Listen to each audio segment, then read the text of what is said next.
My calling is, I think twofold. It's running Southern Lord and being a dad,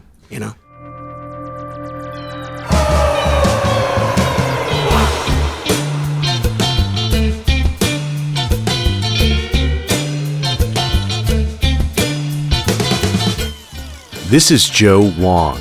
Welcome to the Trap Set. I want to play something for you.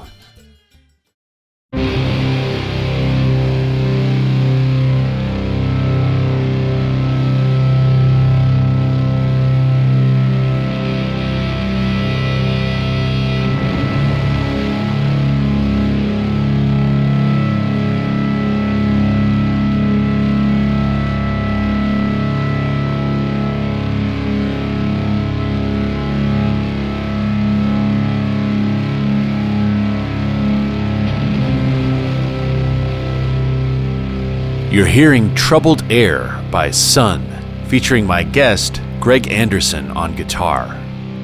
Along with fellow Seattle transplant Stephen O'Malley, Greg co-founded Sunn in Los Angeles in 1998. Sunn has evolved over 8 studio albums and several collaborations, but their visceral, meditative sound is an instantly recognizable through line. Live, the band cements its all-encompassing aesthetic, appearing in robes, enveloping the audience in waves of sound and fog, and evoking a long-forgotten pagan ceremony.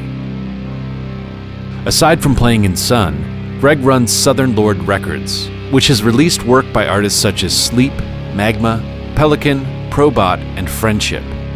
Sunn's most recent album, Life Metal, was released on Southern Lord earlier this year.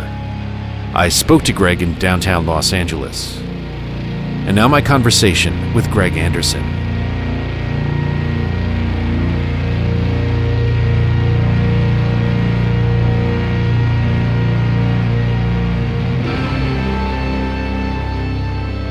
My mom was pretty important in my,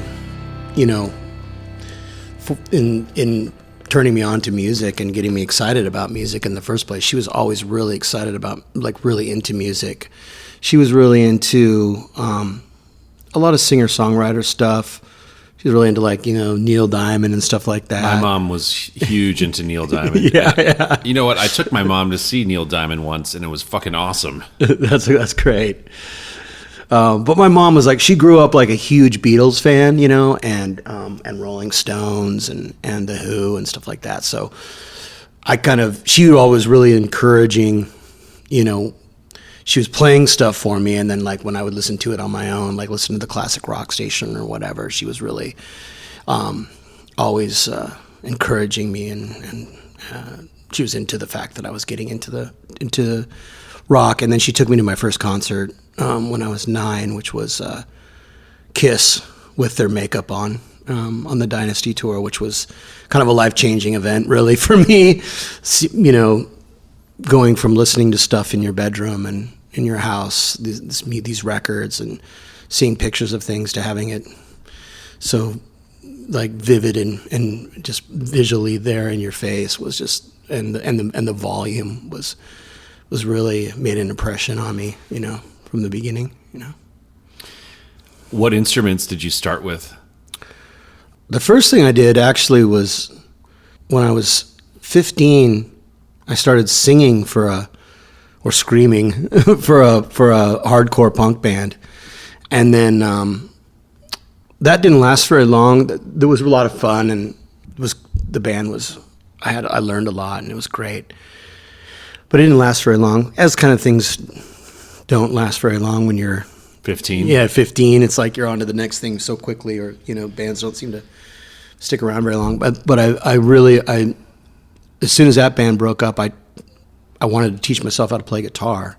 And actually, at my high school, there was a guitar class that was an elective class that you could take, and so I took that and basically taught myself how to play guitar. And then I started my next band playing guitar instead of singing, and then that's kind of how it went from there on. When that's the first band I had playing guitar was I was 16 or 17. How did you go from being a Kiss kid into a punk rock kid? Well, it took a took a stop off into metal first. As one does, yes. Yeah. It was it's like 1983, 1984, and I was really getting into. I liked the heavier the harder or the darker the rock. I was getting into it, so it was like went from AC/DC into Zeppelin, into Sabbath, and then Bill Ward sat where you're sitting. Oh, really? Yeah, that's amazing. I won't wash these pants. I won't wash the chair.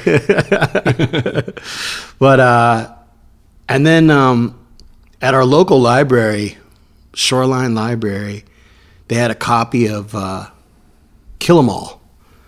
And based on the cover, I was just like, this looks really interesting and messed up. I gotta hear this. I gotta check this out.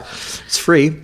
So checked it out, and it was kind of like, holy shit, what is this music? I'd heard like heavy hard rock, but this was like something completely different and fast. And then from then, really kind of reading their thank you list, I was like, learned about bands like Motorhead and Slayer and Venom.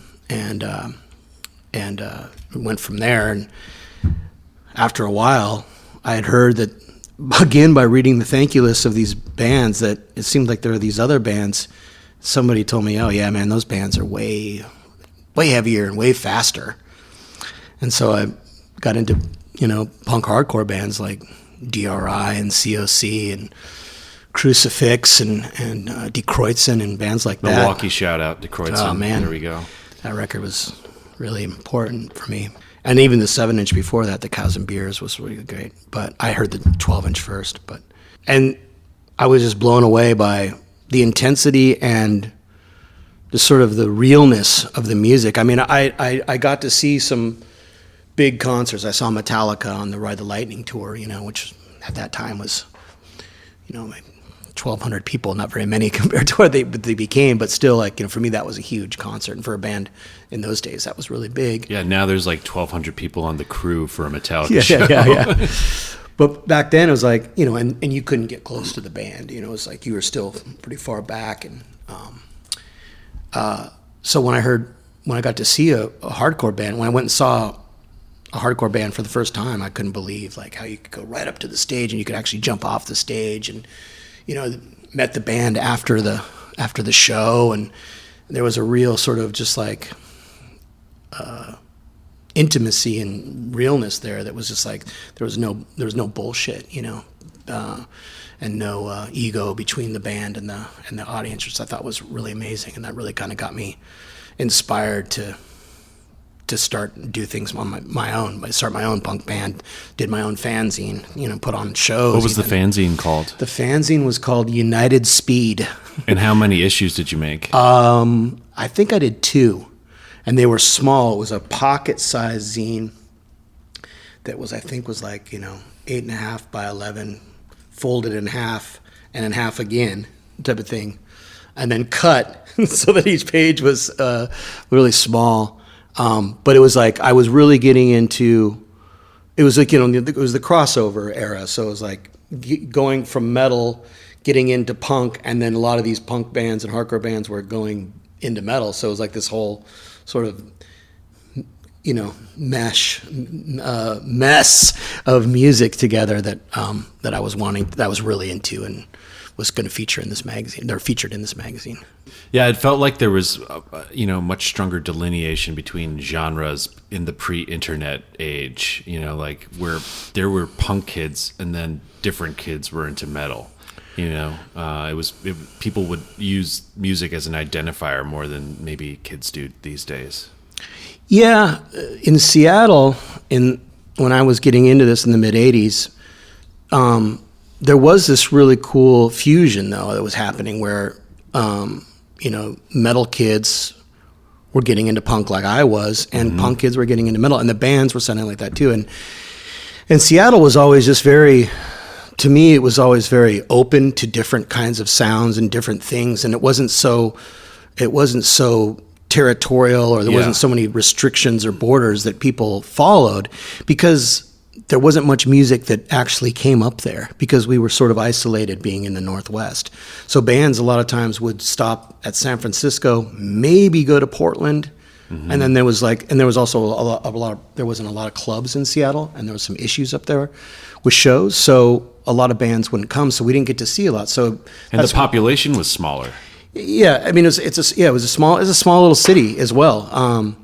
And I think that's really sort of what facilitated the growth of grunge and those bands, was that people were just making music on their own terms, and because there was nothing else to do and there was no one else to see and there was no one to tell them that what they were doing was not cool or wrong, and there was no one that said that you can't like the Stooges and Minor Threat together at the same time. There's no one to say that's not cool. The Stooges aren't cool. They do drugs. So there was no one to say that to these people. And there was just like there was no one to say, well, metalheads can't listen to punk, or punk kids can't listen to metal, or so there was. Everyone was pretty open to different sounds and just wanted to go see live music and really kind of support what was going on in the city, which made it different than other places, I think, So when you were a kid making this zine and playing in punk bands,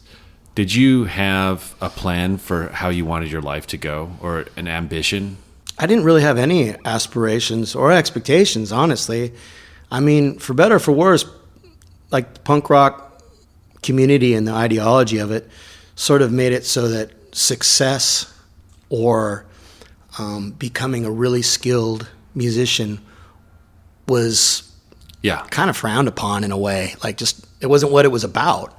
It was so anti-ego and anti-accomplishment in some ways. It was, so, I mean, at least that's what I sort of got from it, so I guess, I didn't know what was going to happen or what I was going to do. I just really loved the music, and I loved being able to, I loved the fact that really anyone with some ambition and enthusiasm could do it themselves, and that's what sort of inspired and drove me. But I didn't know what I was going to do with it, or anything. I just kept going. What I mean? That was kind of the thing. I just never stopped, and I never and honestly, really never stopped to think, like, okay, well, maybe I need to, learn a skill, go back to school and do this. I never really stopped to think and do that. It was weird. I just kept going, and ended up making my own way, with it. And when you were 18, you moved into the city and into the Capitol Hill neighborhood? Yeah, pretty much around that time. Yeah. And what were you doing at that point? Were you in school? I went to community college for a little while. I was in a band that had a chance to tour the United States. It's a band called Brotherhood, and we toured with this band from Seattle called The Accused, and that was a really big deal for us because we were just a young hardcore band, and The Accused were kind of the kings. They were the guys that this band that I mentioned that was the first hardcore band that I ever saw, that was them. And it was like a life-changing experience seeing that show and seeing my first, circle pit and people jumping off the stage, and then meeting the band after the show, and then becoming friends with the guitar player and him making me tapes like, you got to check this band out, kind of taking me under his wing. So we got to tour with them, and classic fashion, we got back from the tour about summer of 1989 and broke up.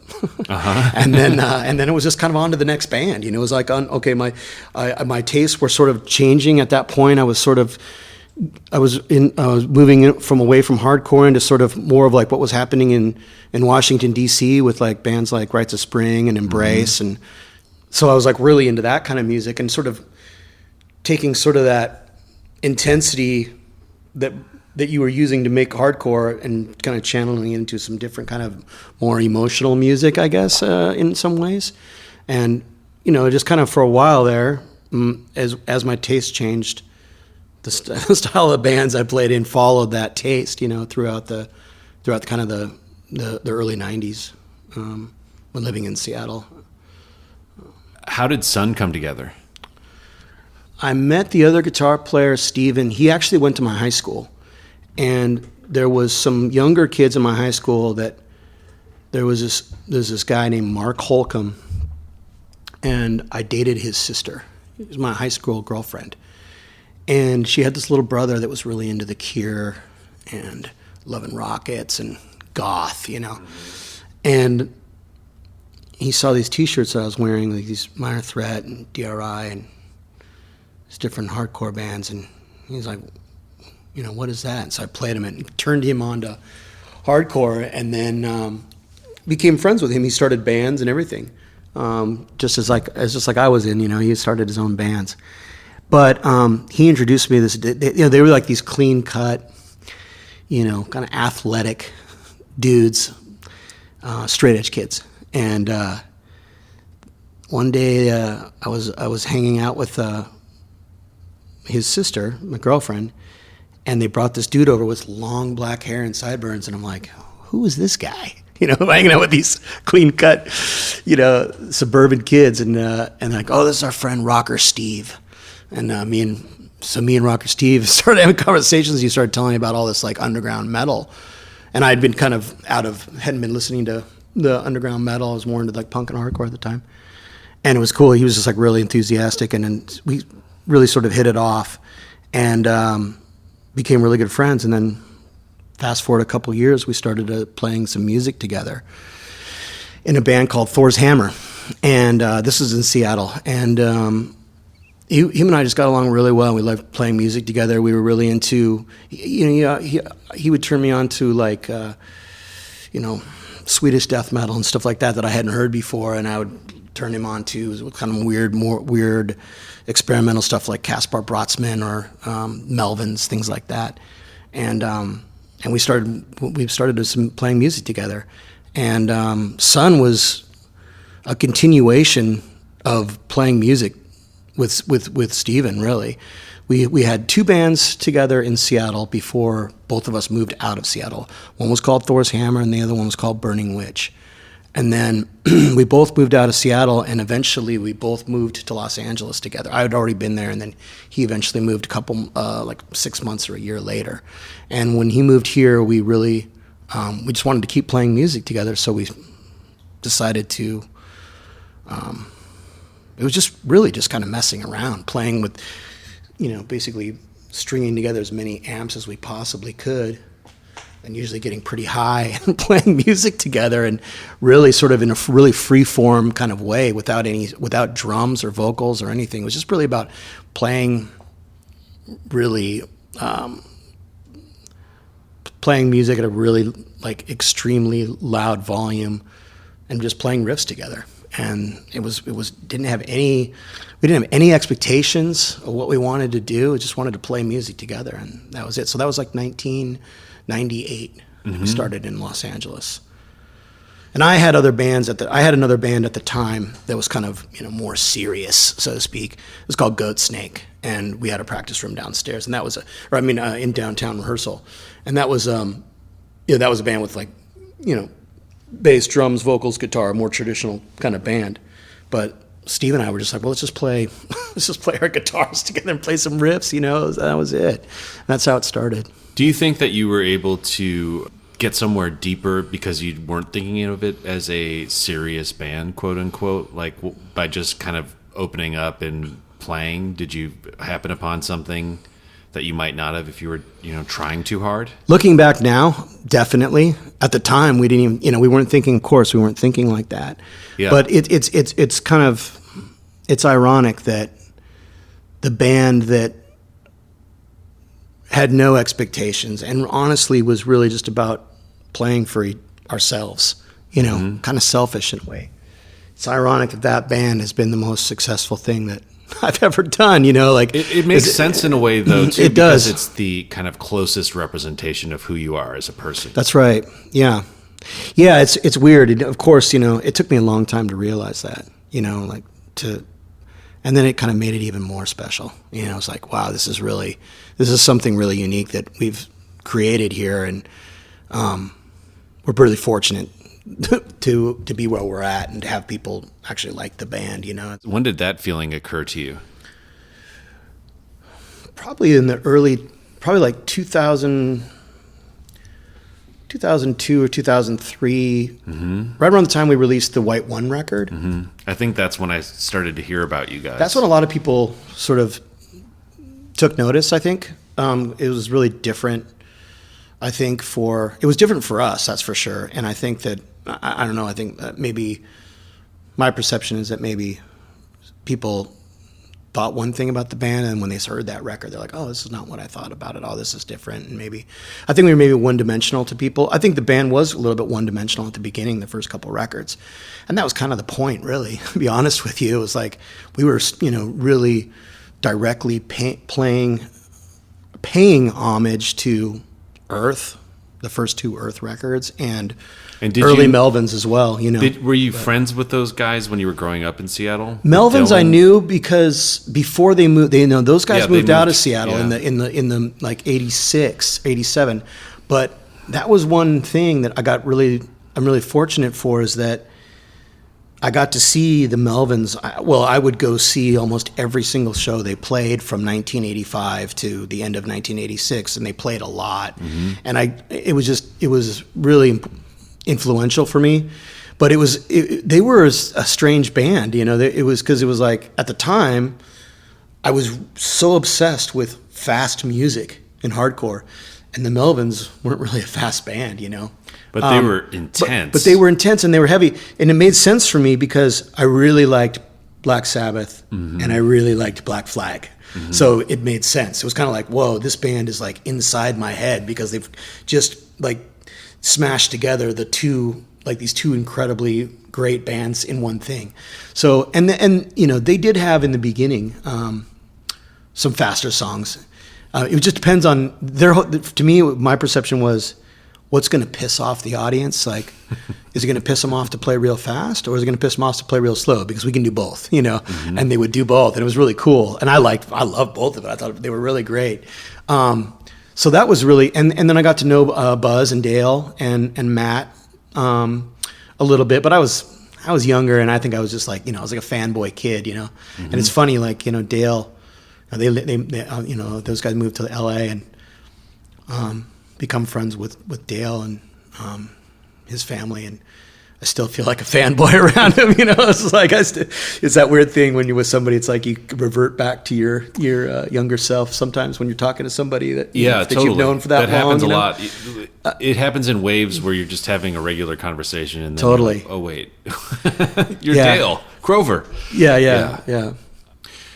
Earlier, you said that when you first got the band together, it was just smoking weed and trying for maximum volume. But you have a very clearly defined style. I can listen to your music for about 1 second, and I know who it is. Is that something that you guys put intellectual thought into, or is it something that kind of developed over time in a natural way without having to discuss? It was definitely developed over time without having to discuss. Steven and I, we have a really strong and close relationship that's, it's over 20 years now. And there's a lot of, when we get together, there's a lot of intuition and a lot of chemistry that happens. And a lot of intuition with the playing, it's kind of, I've played with him for so long, I kind of know where, sort of what he's, I could kind of know what he's thinking, and vice versa. So, I mean, we've definitely grown as people in a way that has made it possible for this development with the band. I think if it probably wouldn't be the same if one of us just was like, I'm only going to be listening to black and death metal. I'm not. But our tastes are so eclectic. Everything from jazz to to country to classical. I mean, it's all over the place, and I think our desire to embrace all this kinds of different music makes up the fact, is the reason that we've been able to sustain what we're doing, making it interesting for ourselves, and for I'm guessing for the audience as well too. But there hasn't been like this specific. We've never really been specific about, okay, well, this is the direction we're going to go in on this next on album. this next album, or for these live performances. It's more.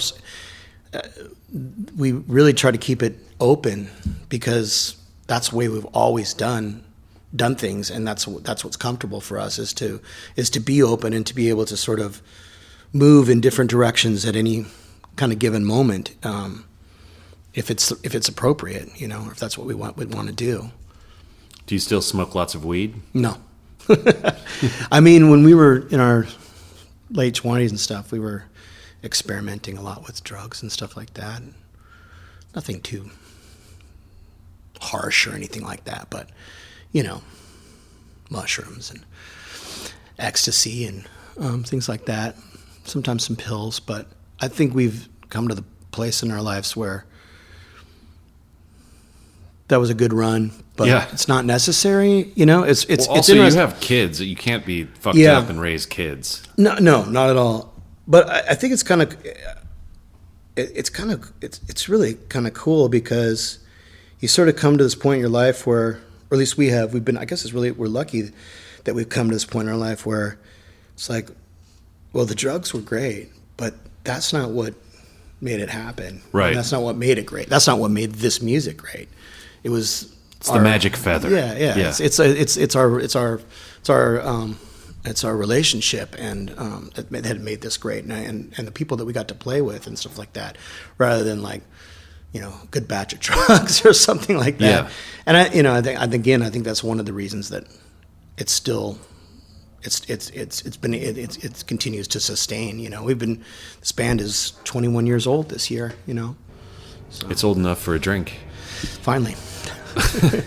And it's funny because the Stephen now is sober and does not drink at all. Here in the bloodless deepest scar, for here be the wall of Johnny Guitar.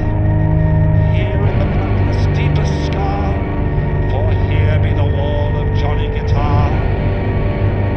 Play your gloom, Stephen O'Malley, sub-bass ringing the sides of the valley, sub-bass climbing up each last ditch and comb. Greg Anderson, purvey a sonic doom. I've been in creative relationships that have lasted not quite 20 years, but a long time, and I found it challenging.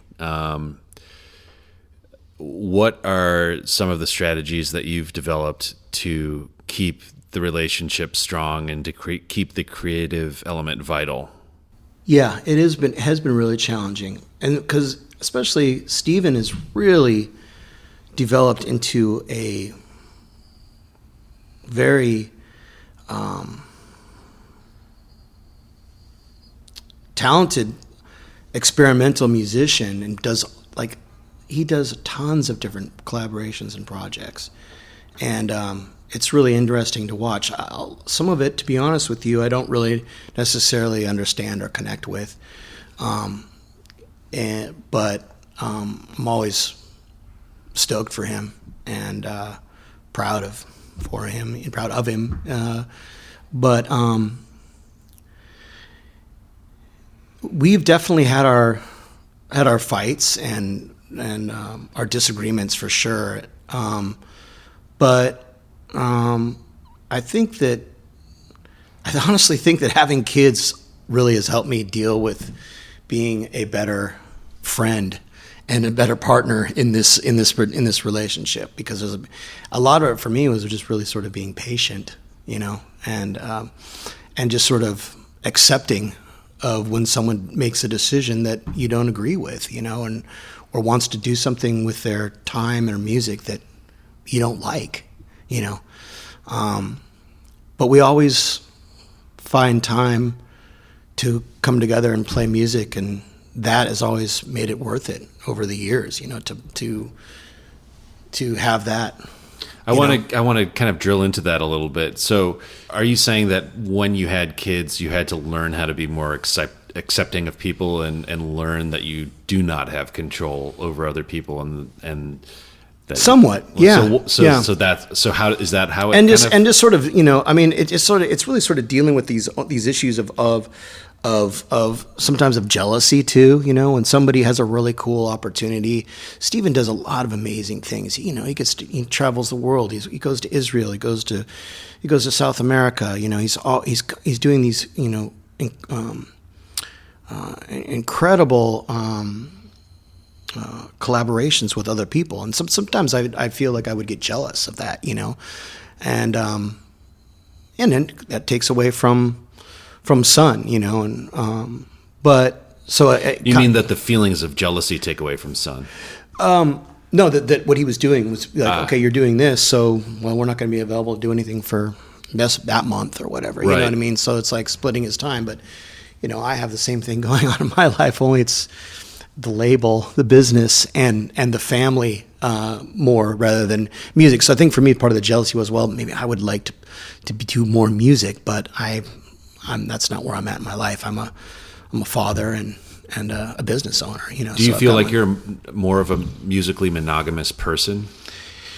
Yeah, in comparison to Stephen, for sure. But Stephen, that's his life, and that's what he wants. That's his career. That's what he wants to do. I don't think career is a very good word for that, actually. But I know what you mean. That's his life. It's that's his vocation. It's his calling. So it's his calling. So what's your calling?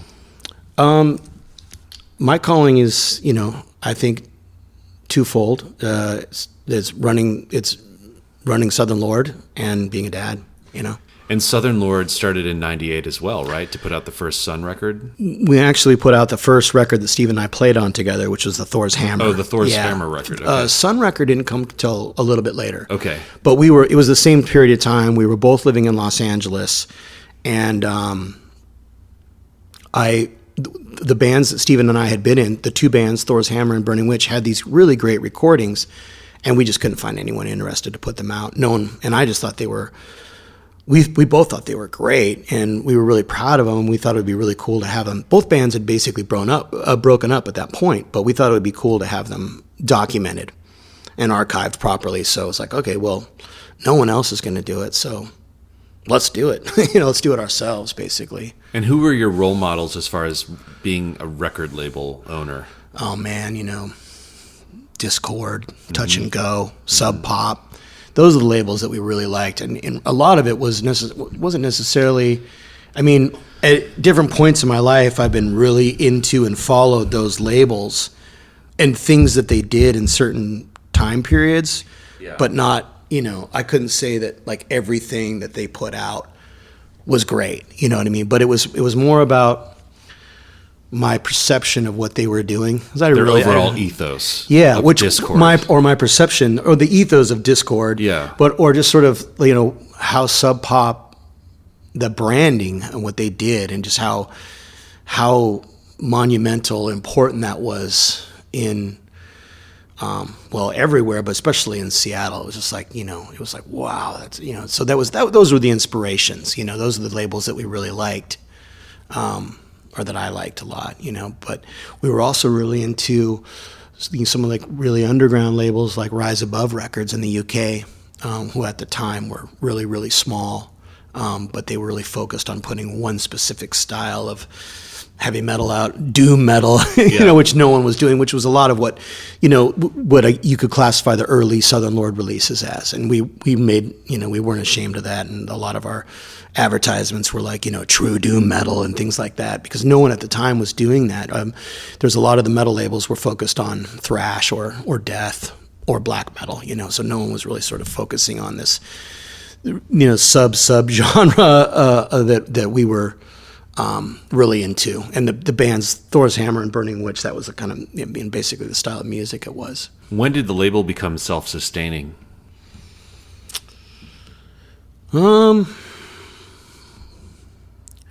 Probably in around 2001 or 2002. Our first big release was kind of a fluke in a way. It was the Probot record.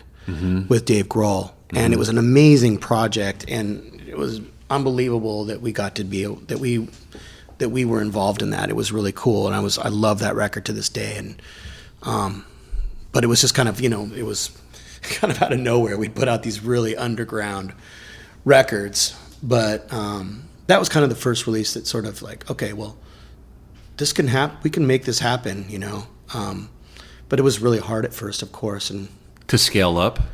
Yeah, I mean, it was just like, at first, I mean, I was living really, it was really, I was really poor. You were looking for a euphemism, and then you just came out with it. Yeah, I just was really poor, and but I didn't. But did you feel poor? No, not at all. Not at all. I loved what I was doing, and I just thought it was great. And were you working day jobs? No, I just kind of just was like living in a small. First the label was run out of my tiny studio apartment in Hollywood in Los Feliz, and then. Eventually, I moved into an office, and that was like a really big deal to move into like a small little office in Hollywood. But I just never gave up, and it wasn't. I didn't have any sort of expectations or aspirations. I just loved what I was doing, and like there was these opportunities that kept on presenting themselves to us. Like getting the first. It started with working with the Queens of the Stone Age guys. Nick Oliveri on his solo project, Mondo Generator. I was like, wow, that was a really big deal at the time, was we'd only put out like a handful of records. And Nick was a friend of mine, and he liked what we were doing, and he liked my enthusiasm. So he's like, asked me to put out his record. And then it kind of just cool bands would we'd be in contact with, and they'd be like, yeah, man, let's do something together. And it just became this, it kind of just kept going. It was like this, like this domino effect. And then the Probot thing was like, wow. And that really sort of, I think that put us on the map, and, That was like 02, 03? Probot was 2004. It was just an awesome project. Dave he's a really, he's a really fucking cool guy. And his passion, enthusiasm for music and underground music is genuine, and that's he comes from the Discord scene. Well, and that's what that's how I met him. I met him out front of a Melvin show that Nirvana was playing before he was in the band, and it was funny because I'd just seen his band Scream had played in Olympia, and I went to see them play. I was a huge fan, and then a couple of weeks later he was at this show.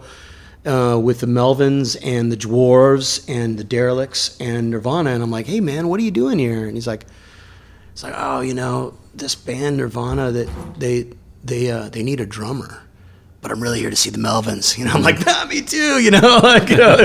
So we hit it off. I mean, we started talking about Celtic Frost and metal in the parking lot of this show, and he's still that same guy. He's still genuinely enthusiastic about music. So I've always been a fan of him, and especially his drumming. So the Probot record was like, oh my God, I couldn't believe, because he played drums on every single one of those tracks, and handpicked the vocalists, wrote the music, played the drums, and then played a lot of the guitars as well, and then picked the vocalist, his favorite vocalist from 80s metal bands to be the singer. It was just like the dream record, but it was a really cool project, and it's very rare to me that somebody of his sort of status or his success is still enthusiastic and grounded enthusiastic and passionate about underground music. It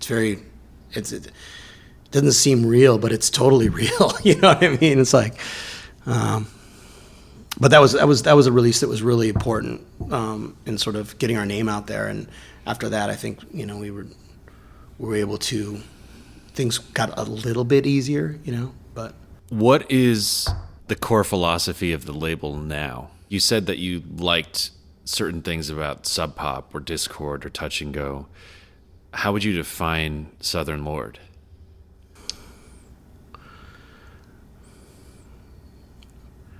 Try to be consistent with our quality of our releases, especially, not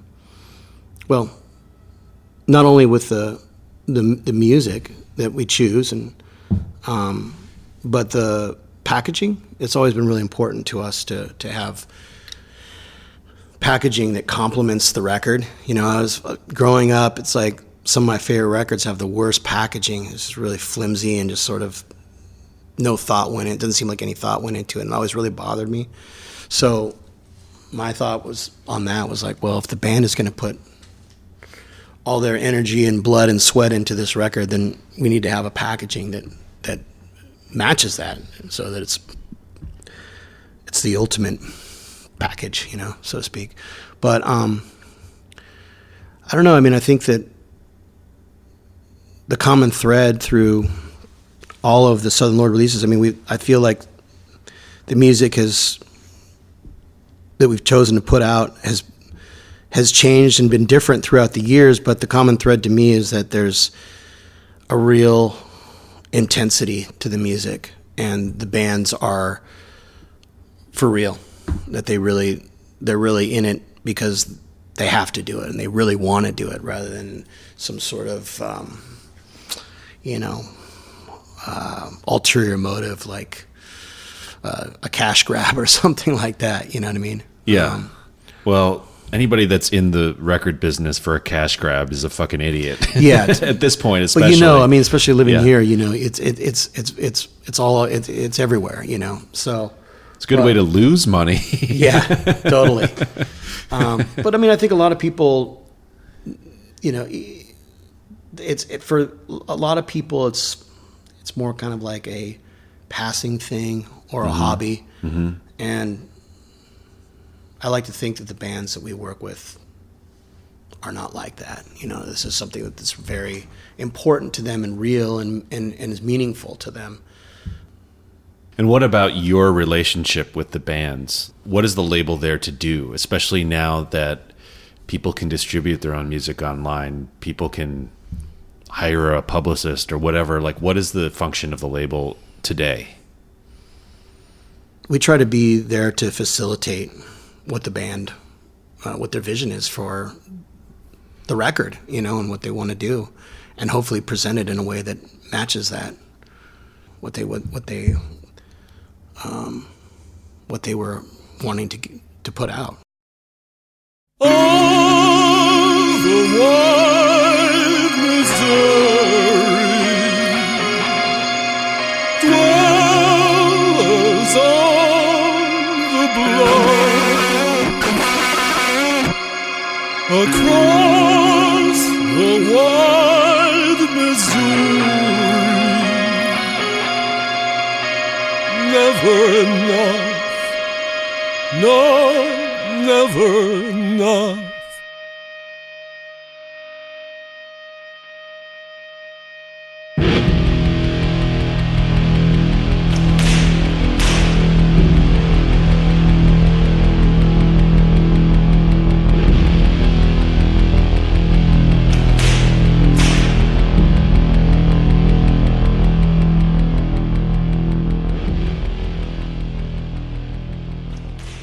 Earlier, you were talking about discovering the Melvins and how it felt like they were inside of your mind.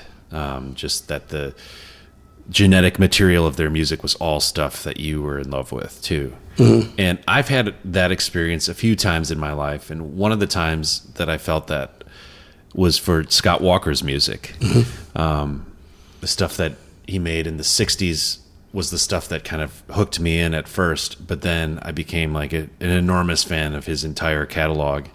And a few years ago, you guys got to work with him. How did that come about? Well, it was really strange because we were making, in 2007, 2008, we were making the record that ended up becoming Monoliths and Dimensions. And Steven and I were really into Scott Walker. We were really into the Tilt album and the Drift. Yeah. And those two records, we were just listening to those constantly, and we were really, you know, there's a few records for us or bands that we really connect on and geek out on together, and like, these are records we could listen to together when we're in the same room. You know what I mean? And everyone would be, both of us would be happy and stoked. You know. So there's just a few of those for you guys? Yeah, I mean, there's quite a few. Yeah. You know, but there's definitely some that there's not. Right, you know what I mean? But you know, when you find the ones that are, you know, Celtic Frost Morbid Tales, and that, for example, Melvin's Gluey Porch Treatments. You found these records and they get played a lot because everyone's like, okay, these, he likes that record, I like that record, we're going to start talking about it and whatever, Right. Geek out on it. So Scott Walker was, the Tilt and the Drift were two of those, were those two of those records that we really liked. But we had this idea that, we would love to have him do vocals on a track. How incredible would that be? We had this idea, and it was far-fetched, it was like, because we didn't know anyone that, knew him or was friends with him or anything like that. So it was like, do we? Before he died, I wanted to get him on this show so badly. And I didn't know anybody that knew him. I knew people at 4AD. Yeah. And I knew people that were relatively high up there, and they didn't even really know him. No, he's very, he's a recluse, he doesn't, he's shut out. He doesn't even, I don't think he had a cell phone when we were working with him. But we ended up getting the record, some tracks, and to somebody at 4AD, and also somebody through All Tomorrow's Parties, who we had a relationship with, and they were like, well, we know his manager, so we might be able to get this to him. So they got our letter. We wrote or I can't remember if we wrote a letter, what it was, that we were interested in working with him, and Do you have cool Southern Lords stationery? No. Oh, I'm just picturing it coming on like a cool letterhead. It may not have even been. It might have been an email with that like was like a wax hey, will you seal pass on the this? back. Yeah, it should have been. That would be on brand for you guys. Yeah, we should have. It should have been, but I can't remember if it was an email or someone was passed along to his management was what it was, and the music, and then we never heard anything. And then several years later, we got a email from 4AD that Scott had been listening to our music. That's fucking crazy. All these years. That's fucking crazy. And was ready to maybe do something where we still interested. Oh my God. We were like, what? So it took him like 6 years or something to get back to us. I mean, this is a guy that would go a decade plus between records. Yeah. So it kind of makes sense in that way. So we were just blown away, and he started sending us demos that he had of the songs that he wanted for this album. And did the demos have instruments on it, or was it just him singing a cappella? Well, the demos were really interesting because the demos had no vocals at them on at all, but they had a Fender Rhodes that was meant to represent his voice and the melody of the song. So we would hear this Fender Rhodes like clanking along with this music that he had, and he basically recorded the guitar tracks as well. But what he wanted us to do was to replace his guitar tracks that he had demoed with our sound. That was his idea. So you were kind of at his disposal, basically. My impression from of everything and what we thought we were doing and walking into was we were going to be a backing band. And we talked to his management, we talked to 4AD, I think we even talked to the producer of the record, Pete Walsh, and it was basically like, well, yeah, you've heard Scott's demo. Scott wants you to come in and replace those guitars. Those are scratch guitars. And you hadn't talked to him or anything at that point? No. I don't think we'd even emailed with him at that point either. And then, so we basically, and everything happened really last minute because Scott, the recording had to be at a studio that was within walking distance of his house. And just by chance, he lived in a neighborhood that was by all these recording studios, but he waited so long to make the booking that all our choices, like there's 3 or 4 studios in that area, and there's only one that was available, and it was basically an overdub and mixing studio. So there wasn't really a tracking room in there, which we didn't know any of this until we showed up in London. And we're like, got the address for this place. We showed up, we had a truck, because we have a backline We have 2 back lines. We have one in Amsterdam, and we have one here in Los Angeles. You mean you have your own back line? Yeah. Now that's smart. That's right. Yeah. So because Steven lives in Europe now, so Steven has his back line in He Europe. lives in Amsterdam? Steven lives in Paris. Oh, okay. Yeah. So we drove a truck, but the equipment is kept in Amsterdam, a lot of it, and so we drove it. We had drove a truck from Amsterdam to London with our entire back line in it, because we figured this is what they wanted, what Scott wanted. He's like, he wanted our sound. Well, this is our sound. We always record with our entire back line. Sounds ridiculous, but that's And how then you get how the do you sound. do it? You mic all of the cabinets, or do you mic one of the cabinets and mic the room, or? I think there's a combination of all that, but mostly there's usually a mic on each cabinet, and then there's room mics and Do you have like separate amps for separate functions, like separate part of your sound or something sometimes, like that? yeah. Mm-hmm. It's almost like using a crossover situation where like the high are coming out of one thing and low is coming out of something else? Or? More like for different kinds of textures of different things, But with Scott, so the studio that it was chosen and was booked for the recording was tiny. It was an overdub. It was a mixing room, so they didn't really have much of a live room. We showed up with our entire back line, and the guy from the studio was like, "What the fuck? What are you guys doing?" And like, "We're here to record." And he's like, "Well, let me show you the room." And it was tiny, but we jammed our entire back line into that room. And it was funny because Scott showed up later. He showed up after everything was set up, and he was like, he looks at us and he goes, "You brought your entire back line?" We're like, "Yeah, that's what you wanted, right?" He's like, Yeah, that's what I wanted. That's what I wanted. I'm like, that's how we get our sound. He's like, "Yeah, I know." But it was a trip because he showed up every day, but he didn't sing one note the entire time we were there. Did he give you any direction? A lot of direction, and then he had a kind of a liaison like conductor that basically would be like, "Okay, I want you guys to play a G and hold it for this long, and when I signal you guys, and you cut it off or whatever, Which we'd never. It was a really unique experience for us because everything we've ever done has always been just 2 of us, or if we've had different collaborators, it's been all our own musical direction. And was it freeing to surrender yourself to this artist who you both had held in such high esteem? Yeah, for sure. It was great. It was like we were just excited to be there, and we learned. We were very much like sponges, just soaking up as much as we possibly could. Did you go into fanboy mode at any point? A little bit, but he was just, he was very mellow, and he was like, He had his baseball cap on? He did, and he basically sat at the control desk facing the wall the entire time, and then he would swing around when you came out of the room and say, "Nice job, boys," and then turn back around. Oh my God. So he didn't really talk very much.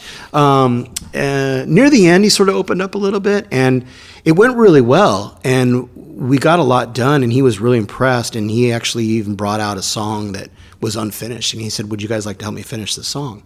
And we were like, "Oh yeah, this is great," because we finished like 3 or 4 days earlier than planned, than we had booked, because we went through the stuff fairly quickly and replaced his guitars how he wanted them, and did what he asked and what he was envisioning on things. And so then there was an extra track that we worked on and helped him finish, and then really sort of the result of everything, and because everything went so well, that's when he decided to change it from being a Scott Walker record to being Scott Walker and Son, because we thought our whole time we were like, we're his backing band. Our names are going to be on credits on the back, but it's going to be a Scott Walker solo album, Which is awesome. Yeah, if that's all it was. we were blown away. We're like, the Drift, Tilt, Bish Bosh. We were like, we're going to be on the next.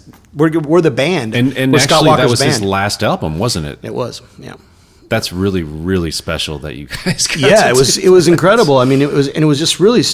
We were blown away, but we did not hear his vocals on the recordings until I had a finished copy. In Oh, my he hand. didn't do that when you were in the room. No, not at all. So And he you wouldn't let tracked us the whole thing. And I went back. Steve lives in Paris, so it was easier for him to get over to London. But I live in Los Angeles, so Steven inquired, was like, "Hey, can I come out? When you guys are doing the vocals?" It's like, "Absolutely not. No way. No one's allowed in the studio." So then it was like, "Well, can I come by when you're mixing the record?" No. So everything was closed. Everything became this closed session, which is a little frustrating for us in a way, because on one hand we're like, "Oh, well, now it's a Scott Walker and Sunn record." So we sort of felt like, wow, we should have some input on this. We did collaboration records with bands before. We did one with Boris. We did one with Ulver, and it's everything's shared equally. But with this one, it was like it wasn't that way. It was still Scott's record. He also doesn't come from that model. I mean, growing up exactly. in the '60s, exactly. that's not how it worked. No, I know, and we were fine with that. But then, But when it became our name on the record as well, you wanted a we little were bit like more with our control. logo. We were just like, should be like. So there was no input, like when they didn't send you mixes in email Absolutely and say, "Hey, not. what do you guys got any notes?" Absolutely not. In fact, we weren't allowed to go to either the mixing or the any tracking, any mixing or the mastering. Wow. Yeah. And so then, how did it feel when you got a copy of the record? Kind of weird, honestly. It's I have mixed feelings about that record. The experience was amazing. I'm not really. To be honest, it's probably my least favorite of his records. Interesting. I much prefer, Tilt, Drift, and his solo records before that. Scott 1, 2, 3, and 4. I think those are amazing records. It's weird. It's like I don't know. I haven't really come to terms with that record. It might so be to the kind speak. of thing in 10, 20 years you'll hear. I think it so. and you'll be like, That's what I'm wondering. I mean, wondering. that's how I feel about all of his other stuff. Like It's so true. Yeah. When I first heard Bish Bosh, I thought it was intellectually interesting, but it took me I think that record came out in 2012. Yeah. It took me a few years before I started to feel it. Yeah, it took me a while too. I remember the first couple times I listened to it, I was like, I wasn't sure about it, but yeah, it might be that might be the case. There's moments on that record that I'm really into, but it's kind of strange because I think possibly because we weren't involved in anything except for the initial tracking. We weren't involved in any sort of the decision making with the mixing or anything like that. I think because of that, it just sort of feels alien to me. Like when I hear our guitars on there, it doesn't seem. Doesn't feel like you. It doesn't feel like it. No, it feels like us. It doesn't seem to fit correctly. It's almost like putting us on a Lady Gaga track or something. It's like, I hear this personality and here's our personality, but do they work together? And that doesn't work for me. You know what I mean? It's like it doesn't seem like they blend well together or fit together in my mind. But I like what he does on the record, and I like what we do on the record. But it sounds like a practice space. It's just really weird. It's like two different records that just got played at the same time. I think it's a cool record. I mean, I don't understand it yet. Yeah. But with him, I give him latitude. I give a lot of latitude because it takes me a while to feel something sometimes. Especially with his post numbers records. It took me a long time to get into Tilt. It took me a long time to get into the Drift and Bish Bosh. So I know that something will pop. I kind of feel like he used the band as a texture and a feeling rather than something more traditional musically. Yeah. And I guess in my mind, I'm not. I haven't been able to figure that out. You know what I mean? Like, I feel differently about our music and what we do, and the records that we make. I don't think I don't think of it as what we're doing as solely a texture. And I kind of feel like that's what it is. That and also, I'm having a hard time getting over the fact that it's Scott Walker and Son, I still think it should have just been Scott Walker record. Yeah. For that reason, that if he's using it just as like this. Did you vocalize that? No. I mean, when the man says that he, hey, this is going to be a Scott Walker and Son record, you're not like, oh, no. I don't know. I don't think that was a thought. We were just like, and I think by him saying that, and he was a man of few words around us. So when he said that, I think, at least in my mind, I sort of looked. I was perceiving it as this sort of gesture of like, okay, you guys are going to be equal partners and equal say in this. Which obviously, as I mentioned, that didn't happen at all. And then, did you ever see him again? No, and. Stephen had correspondence with him, and I think there was a listening session in London that Stephen attended that maybe Scott was at. I can't remember. But no, I never talked to him again. I never emailed with him. Stephen did a little bit, but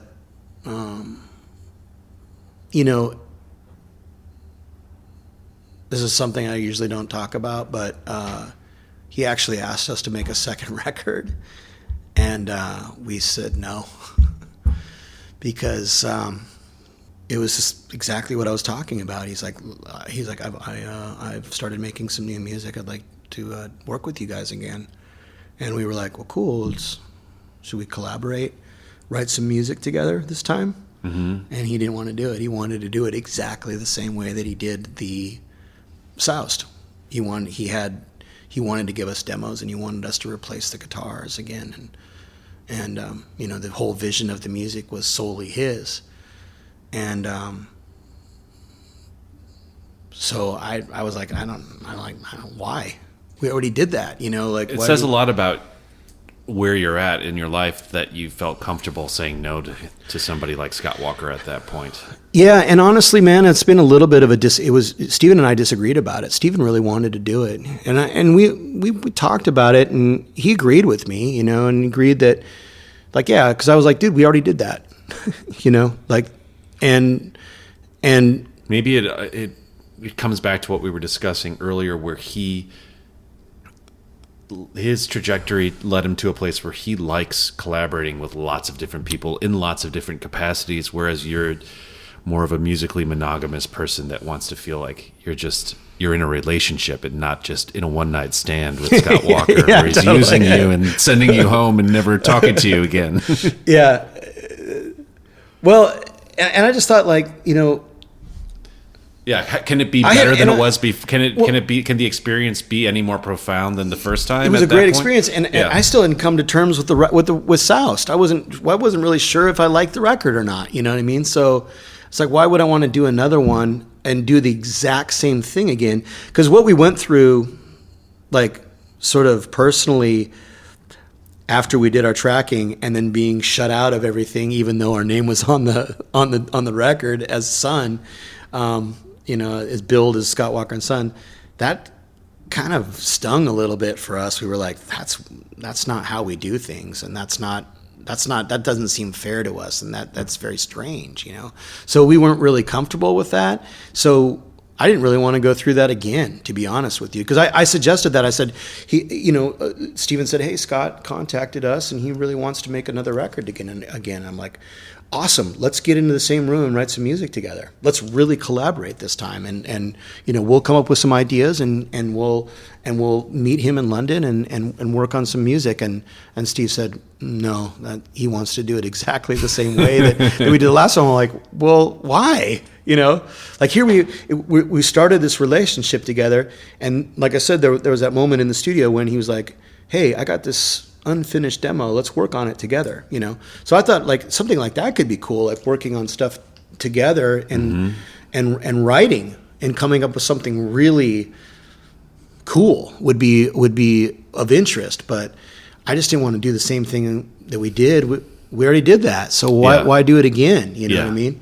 And I still think to this day, probably Steven's probably upset that we didn't do it, especially now. But there might not have been time anyway.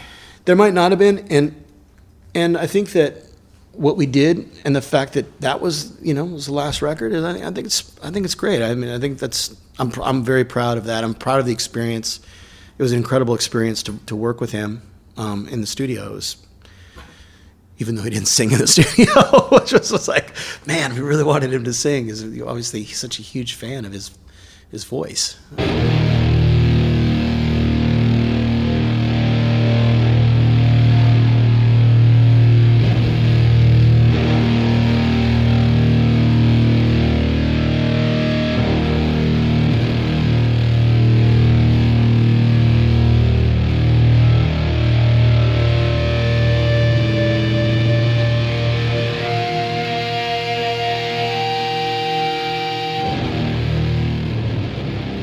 We just released the latest Sunn record, Life Metal, and I'm really excited about that record.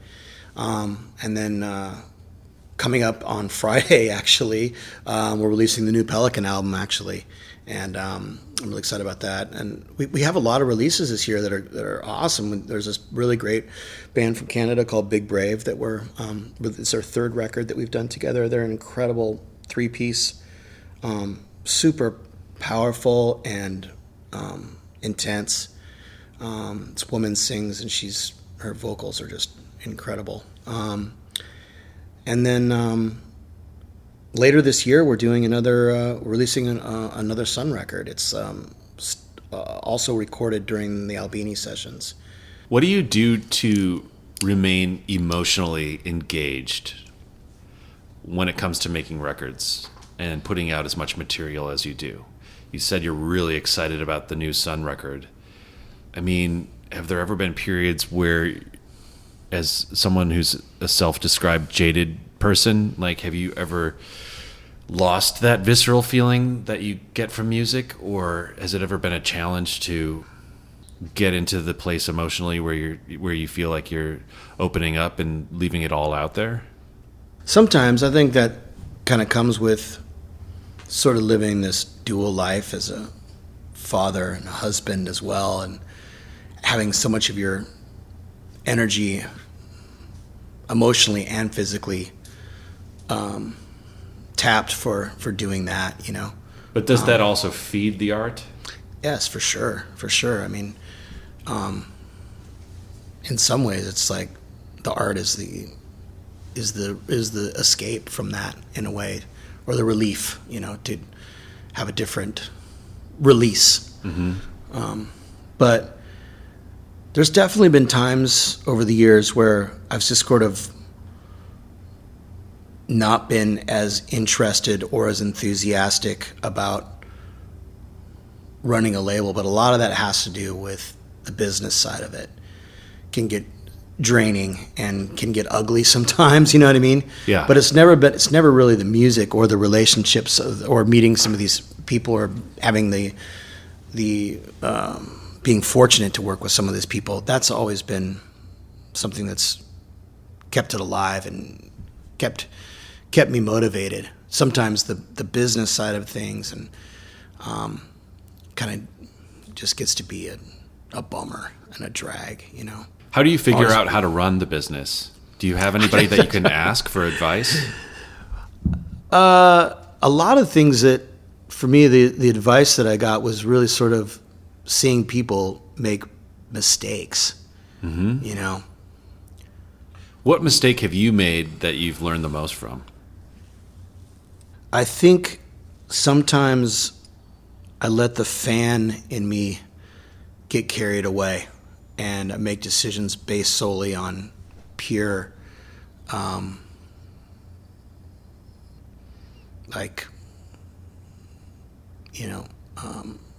sometimes sentimental or emotional attachment to the music or the band, rather than whether it's in reality it's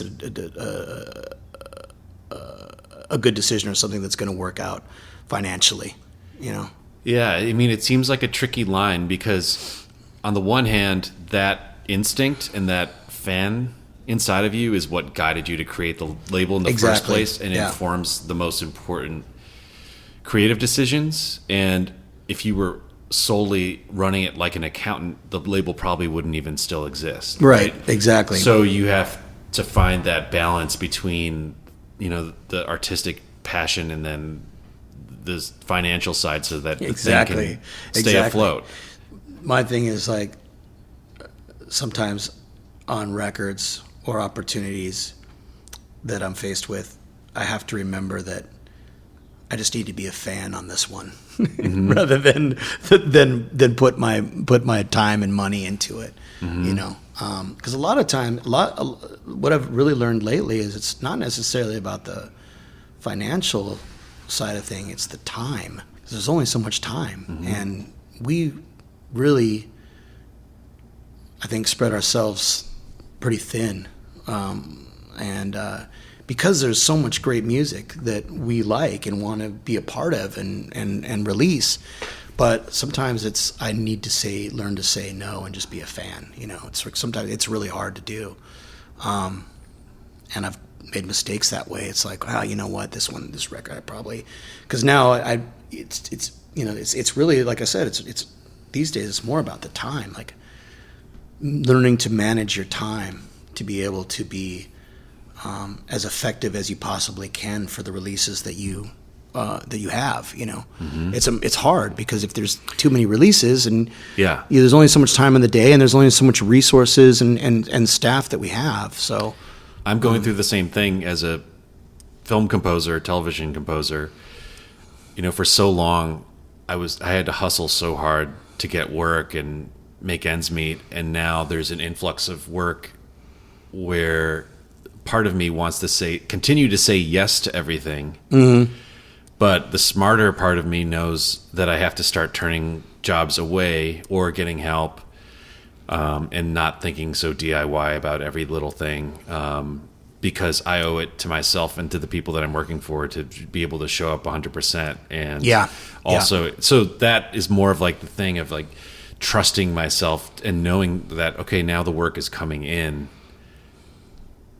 Don't think like someone who's starving when your pantry is full. You know what I'm saying? Totally. Yeah, and for me, it's like I've always been, I've always really tried to make sure that, financially that everything was running well, and that's always been a very focal point for me. But now I'm like, I'm realizing, well, maybe you should like not focus on that as much and really realize what kind of your time and how much time you have, and sort of manage that, make that the focus, because the money thing is going to work out. And it correlates. It's worked out for 20 years. It correlates to the time, too. Yeah, it totally does. Yeah. But it's worked out for 20 years. You've done well with, you've been able to, manage. That's longer than labels that we think of as classic labels have lasted. Sure. It's longer than Impulse Records was around. It's longer right. than Blue Note Records. Yeah. I mean, Blue Note is still a brand, but it's not a record. It's a brand, yeah. It's not owned by the same people. It's, no, it's not it's the owned same. by Sony. Not the same thing, yeah. It's longer than, maybe it's around the same as Touch and Go at this point, but a lot of things that you mentioned as far as like when you were growing up, things that you looked up to, you've made it. Made, and no matter what happens, the legacy of whatever your label has established, it's there. Yeah. So now you can be free to do what you want, or to change the way that you see it. Yeah. Yeah, it's just with the it's time. Sort of realizing that and then adjusting to that. Like, it's about time management now. It's not about worrying about whether we're gonna be able to pay the rent. We've done well for 20 years figuring that out. So next year we're going to see a full slate of K-pop releases from Southern Oregon. No, I don't know about that, but well, Greg Anderson, thank you so much for being on the show. Yeah, thanks for having me, man. It was awesome.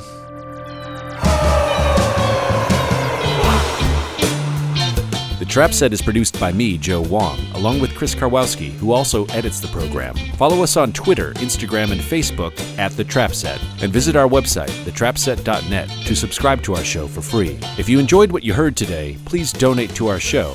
If you can't afford to donate, please tell a friend and give us a good rating on iTunes. Send your feedback and guest requests to thetrapset@gmail.com.